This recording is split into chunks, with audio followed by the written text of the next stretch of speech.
Greetings! In today's video, I'll be taking a look at this beautiful set from Rubens. This is a set of floral themed colors. It comes in a beautiful box.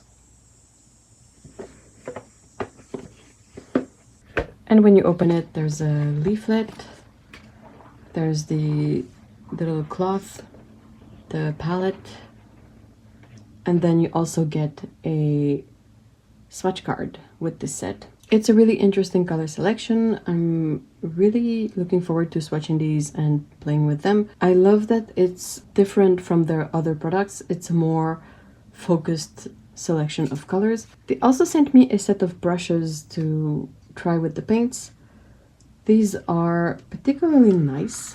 It doesn't say on the handle exactly like if it's fake squirrel or what it is, but they have the softness and the spring of fake squirrel.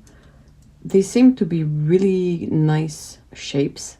You get 4 sizes of brushes in the set, a size 0, a size 2, a size 4, and a size 6.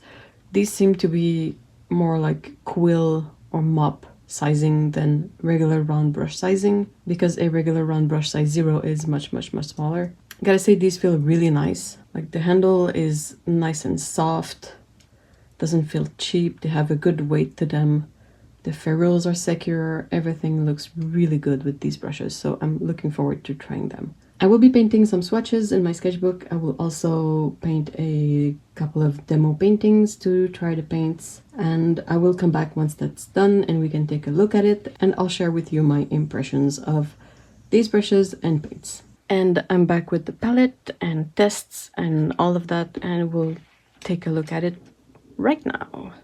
Alright, so I've unwrapped all the pans, I've labeled them and put the pigment info on each of them because it's way easier to find things this way. I've also painted the swatch card. I decided to do a single brush stroke to have my swatches on there. It is not the best way to see the granulation, but then again, this paper is not the best for that either. It's more like a hot press paper, so it's a really good way to see the hue of a paint, but not exactly a good way to see the texture. Overall, we get a really fun selection of colors. There are 4 yellows, 1 orange. We get about 4 magenta and reds. This one is quite punchy. It has some fluorescent pigment in it. I don't know if you can kind of see, but it reacts to the UV light. I don't think any of the other colors do that. That's the only one. All right, then we get 2 purples. We get 5 blue if you include this one. Otherwise, this one is a good teal aqua color. You have the French ultramarine and the cobalt blue that looks very similar on this paper, but I'll show other swatches where we see the difference a bit better. We have 4 greens, and then we get 4 earth tones. Now, 3 of these earth tones are quite similar again on this paper, but this is not the most appropriate paper to really showcase the beauty of these colors. We'll be able to see more of that on another paper. The paints were super easy to re-wet, really fun to use, beautiful color. I really like this turquoise light. It is one of my favorite colors to have. I appreciate the inclusion of a neon pink in there. It's a fun color to add that vibrancy when painting flowers, so I can see why this set is a floral set. Now, my swatches on better paper are in here. So you can kind of see the colors a bit better on this paper. I left the pans in the order they came in, but you could easily shuffle things around to get the yellow with the other yellows, move the orange, and then have all the reds, purples, and everything follow more of a logical color sense. But I don't really mind it as such. There was a couple of misprints on the paper for the swatches that came with the palette, so I would really recommend referencing the labels if you transfer the information from these paints to a swatch sheet. Overall, I'm pleased with this color selection. I think it's really useful, it's beautiful. You get a neutral yellow, a magenta, and a good cyan color. You get alternatives to these, like you can have this color that's a more blue magenta. You also have red, and then you have a redder blue and also a more yellow blue in this teal color. And then with the yellows, it's a bit more difficult to get good variation in yellows, but you still get a somewhat neutral one and then a more orange one. So with these you can mix a lot of colors together, and then you have the added benefit of having quite a few good colors with granulation to mix with colors that don't have granulation, and then end up with super interesting mixes with a lot of texture. I painted 2 small demos in the sketchbook. So you have this little one here. I use a bit of masking fluid to protect some areas, and I had no problem painting over them. The thing with masking fluid is you gotta wait until it's completely dry before you paint on top of it, but if it's dry, I had no problem whatsoever. It all went really well. I also painted this one with the same idea of protecting some areas with masking fluid and then painting everything, and at the end removing the masking fluid and painting in the flowers, because this is a floral set, but I'm not necessarily much of a floral painter, but I wanted to draw some flowers, so that's what I ended up with. I also made this insert to keep all the wrappers with the paints and everything. So aside from that, I wanted to do a few more swatches, and I also wanted to talk about these brushes that are also from Paul Rubens. It doesn't say on the brush, but based on the behavior of the hairs, I'm fairly confident that this is synthetic Squirrel. And I really enjoyed painting with these brushes. They kept their point really well. It's a good selection of sizes. The bigger one is really generously big and soft and can hold a surprising amount of paint. And then you get a good gradation down to the smallest one that is really useful for a lot of small details because it comes to such a fine point. Everything I painted, all my 2 paintings you saw, I painted with these. It was a beautiful experience. So for the brushes, I did a really quick kind of small sheet of tests. Basically, this is the biggest brush, the second biggest, the second smaller, and then the smallest. And then I came back with the biggest brush because I was like, oh, I really didn't push it as far as it can go on this swatch because this is about the same size as the second one. And definitely this brush is much bigger than the second one. So I came back and I was able to make a mark that was this wide with this brush. If you want a smoother color application, you just gotta be more slow. You gotta leave time for the brush to deposit its paint. So I kind of rushed a bit because like I said, this is not my usual way of painting. I am not familiar with these brush strokes, but they worked so beautifully, and you can still get like a really, really fine line. This is the fine line I was able to get with the tip of the biggest brush. This one made both this mark in one stroke and also these lines with the tip. Like that's impressive. In my book it is anyway. And also really enjoyed the length of the handle.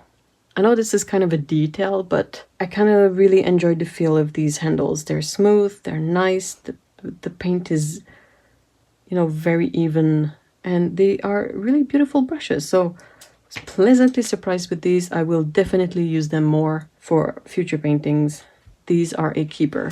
Right, and then I made some mixes just to demonstrate what you can do with these paints and water and brushes. Like everything I used was the brushes from the set of brushes and the set of paint.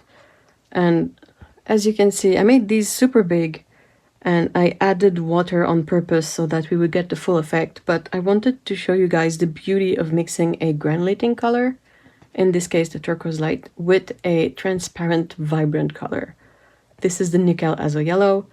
The other mix is with the peach light, the neon color. So I'll try to show it, but you can really see the beauty of the yellow staining the paper, but then the deposit of the granulation.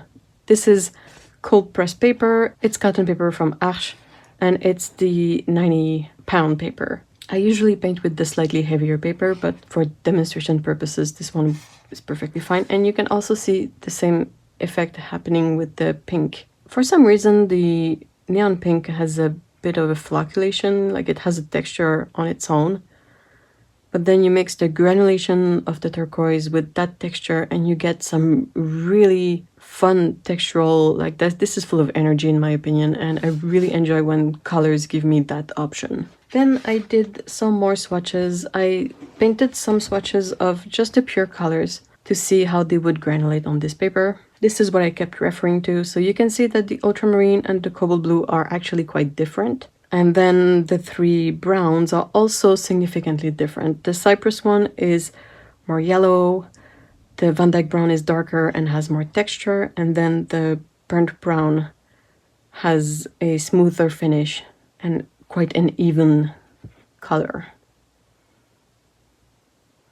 The hooker's green and the yellow sienna are not very granulating, and the turquoise is granulating, but this is not a very watery application, so the granulation is a bit more subtle in this case. Then I did a bunch of various mixes. I did not necessarily document what mixes I made, but I really tried to go for one of the granulating colors, so either the cobalt blue, the ultramarine, the Van Dyke brown, and the turquoise, and then mix in transparent colors or mix in another granulating color, and basically just tried to have some fun with these. And then I made some more. Some I mixed two smooth colors together to see what I would get. And then here I mixed a yellow with the neon pink, and you can see the texture of the neon pink coming through. So that's another really interesting option. So basically a lot of beautiful colors, beautiful options with these paints. I'm really happy with this set. I think it's a beautiful set. Now, I can't really talk about using it for floral painting, but I don't really see how this set would not work for that. You get plenty of vibrant colors and a very good selection of the color spectrum to paint all sorts of things. Also, I can totally see how the brushes would be great for painting those more gestural flowers. I wanted to post this video today, the 15th, because this set is going to be on promotion on the 16th and the 17th. And I'll have links to this set in the description. If you decide to get it, that's a good time to get it. It's going to be at a really interesting price. And also, if you remember this other set from Paul Rubens that I reviewed before, another beautiful set, some really fun colors in there. Well, this one is also going to be on sale. Just for a quick reminder, this is what I painted with the YouLan set. So this little demo here and this one here, and also swatches of all the colors. So overall, a really fun set as well. So I'll put links to both of these in the description if you feel like checking them out. So that sums it up for my review of these paints and also these brushes. I would love to hear what you think of this color selection, and also if you think that's a set that you would enjoy using, or your thoughts on the brushes. As always, your feedback is much appreciated. And again, thank you to Paul Rubens for sending me these paints and brushes to try out. I'll have links to everything in the description if you want to look it up for yourself. And thank you very much for watching. See ya in the next one. Bye bye.